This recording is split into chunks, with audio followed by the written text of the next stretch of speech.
Monsieur Faye, bonsoir à vous. Bonsoir, vous allez bien? Merci d'avoir accepté cette invitation. Le président sénégalais qui rencontre aujourd'hui la présidente du FMI. Qu'est-ce que ça vous évoque? On est quand même déjà à presque plus d'un an après le début de ces négociations concernant la restructuration et l'allouement des 5 milliards promis par le FMI au pays. D'abord, est-ce que le Sénégal, l'économie sénégalaise est assez résistante aujourd'hui pour se passer de cet argent et pourquoi refuser la restructuration? Oui, merci beaucoup pour l'invitation. Tout d'abord, nous commençons par dire que l'économie sénégalaise est assez résiliente quand même, beaucoup plus que nous l'espérions ou bien beaucoup de prédictions des experts économiques. Pourquoi? Parce qu'après 2 ans, après l'avènement de nouvelles autorités, le Sénégal parvient à maintenir ses engagements financiers à travers le monde, aussi bien à l'interne qu'à l'externe. Ça, c'est quand même un fait, un avantage du Sénégal. D'autres choses aussi, c'est que les nouvelles autorités ont affirmé une position souverainiste, qu'ils veulent prendre toutes les décisions économiques et financières par eux-mêmes sans aucune contrainte étrangère ou bien internationale.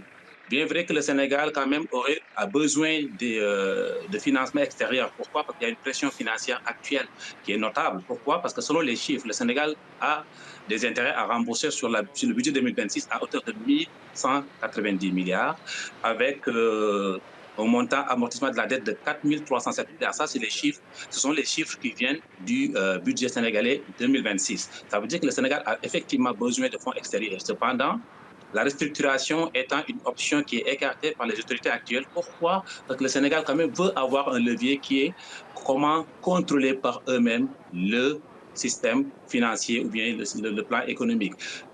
En l'autre partie, la rencontre entre le président de la République, Bassirou Diomaye Faye, et Mme Kristina Georgieva, qui est la directrice générale du FMI, du Fonds monétaire international, montre que les autorités sénégalaises entreprennent des démarches quand même pour bénéficier de ce financement qui est attendu depuis tellement longtemps. Cependant, malheureusement, ce n'est pas encore le cas. Ça veut dire que les tractations continuent, mais pour l'instant, les financements ne tardent à se débloquer. Mais malgré cela, l'économie sénégalaise est assez résiliente. Bien vrai que quand même, il y a des moments difficiles, mais le Sénégal parvient à date, même si difficilement, à respecter ses engagements financiers. Et ça, c'est un signal très fort qui est lancé. Alors, quelles sont les réformes économiques à mettre en place, en œuvre, avant de pouvoir débloquer ces financements du FMI? Et que savez-vous du budget 2026, justement, qui a été, je crois, voté, oui ou non, pas encore?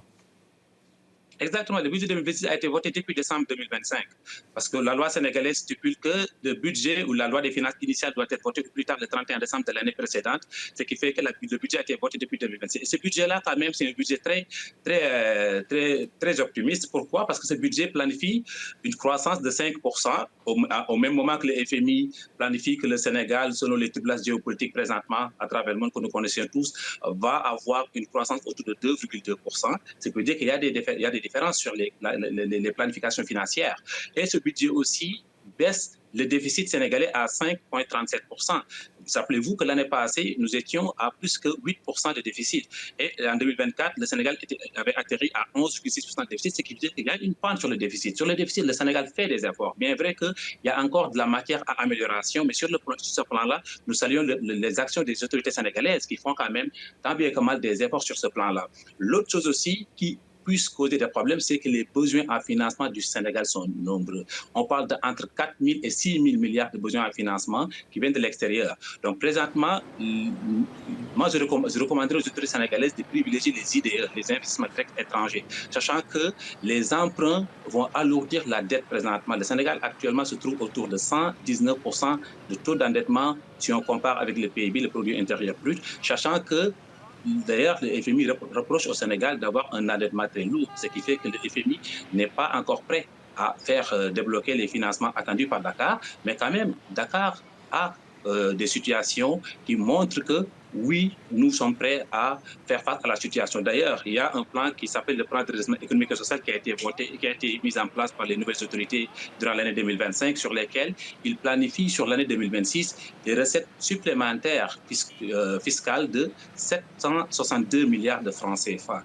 Ça, c'est une bouffée d'oxygène et d'air. Dans ces conditions, si ces prévisions, je vais être très bref, si ces prévisions voient effectivement le jour, si elles se confirment, ces prévisions, est-ce que vous pensez que le FMI fera cet effort dans combien de temps? Dans les prochains mois, les prochaines années?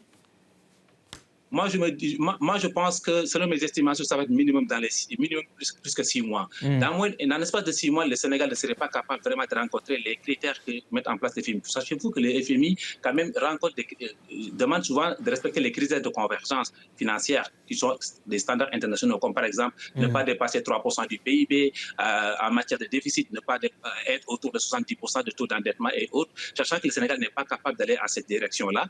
Donc, la restructuration qui est préconisée par le FMI est écartée d'avance par les autorités sénégalaises. Et avec raison d'ailleurs. Pourquoi? Parce que la restructuration, bien vrai que ça pourrait donner un bon élan au Sénégal, mais par contre, ça donne un message au marché financier comme quoi que le Sénégal a de la misère à respecter ses engagements financiers, ce qui pourrait alourdir la charge de la dette, ou ce qu'on appelle le service de la dette sénégalaise. Donc, ce qui fait que, oui, c'est difficile, mais quand même, l'État sénégalais est sur la bonne voie sur ce point-là, sachant qu'il y a encore des efforts à faire. Et les efforts aussi, il faudrait que le Sénégal puisse aller dans le sens de limiter les dépenses publiques. Il y a d'autres aussi possibilités ou d'autres niches qui peuvent être explorées, sachant que moi, je préconiserais dans mon œuvre, mon manuscrit que je suis en train de présenter sur la sortie du franc CFA aussi. Il faut savoir que le Sénégal marche avec un handicap de taille, avec beaucoup de pays africains qui sont des 14 pays africains qui partagent la monnaie CFA, qui font que leur monnaie est artificiellement appréciée. Ce qui fait que nos pays africains ou ouest-africains qui sont membres de la zone CFA ou des 8 pays de la zone UEMOA, nous avons de la misère à exporter. Ne pas exporter, ça veut dire quoi? Ça veut dire une balance des paiements qui est déficitaire. Cette balance des paiements-là a un impact sur nos réserves de devises. Ce qui fait que, malheureusement, nous nous retrouvons avec des situations extrêmement difficiles actuellement. Donc, structurellement, nous marchons difficilement. Par contre, merci beaucoup, M. Lamine Faye, pour ce décryptage. Nous manquons malheureusement de temps dans cette édition précisément, mais merci de nous avoir éclairé sur la situation économique du Sénégal et sur ces discussions, en tout cas avec le FMI. Je rappelle, Mamadou Lamine Faye, économiste, expert en finance internationale, en direct avec nous depuis Dakar, Sénégal ce soir.